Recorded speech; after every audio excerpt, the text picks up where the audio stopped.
حدیث نمبر 3015 حضرت عائشہ رضی اللہ تعالیٰ عنہ سے مروی ہے، فرماتی ہیں مجھے یہ بات پسند آئی کہ کاش میں بھی رسول اکرم صلی اللہ علیہ وآلہ وسلم سے اجازت طلب کرتی، جس طرح حضرت سودا رضی اللہ تعالیٰ عنہ نے اجازت مانگی تھی اور صبح کی نماز منا میں پڑھ کر لوگوں کے آنے سے پہلے کنکریاں مارتی۔ حضرت عائشہ رضی اللہ تعالیٰ عنہ سے پوچھا گیا کہ کیا حضرت سودا رضی اللہ تعالیٰ عنہ نے حضور نبی کریم رؤوف الرحیم صلی اللہ علیہ وآلہ وسلم سے اجازت مانگی تھی؟ فرمایا ہاں، اور ان کا جسم بھاری تھا، پس انہوں نے اجازت مانگی اور آپ صلی اللہ علیہ وآلہ وسلم نے اجازت دے دی۔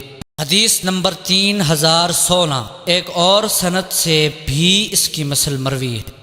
حدیث نمبر 3017 حضرت اسماء رضی اللہ تعالی عنہا کے غلام عبداللہ فرماتے ہیں حضرت اسماء رضی اللہ تعالی عنہا نے ان سے پوچھا کیا چاند غروب ہو گیا ہے؟ اس وقت وہ دار مزدلفہ کے نزدیک تھی۔ میں نے کہا نہیں، چنانچہ انہوں نے کچھ دیر نماز پڑھی، پھر فرمایا بیٹے کیا چاند غروب ہو گیا ہے؟ میں نے کہا جی ہاں۔ فرمایا مجھے لے چلو، چنانچہ ہم گئے اور انہوں نے کنکریاں ماری، پھر اپنی منزل میں نماز پڑھی۔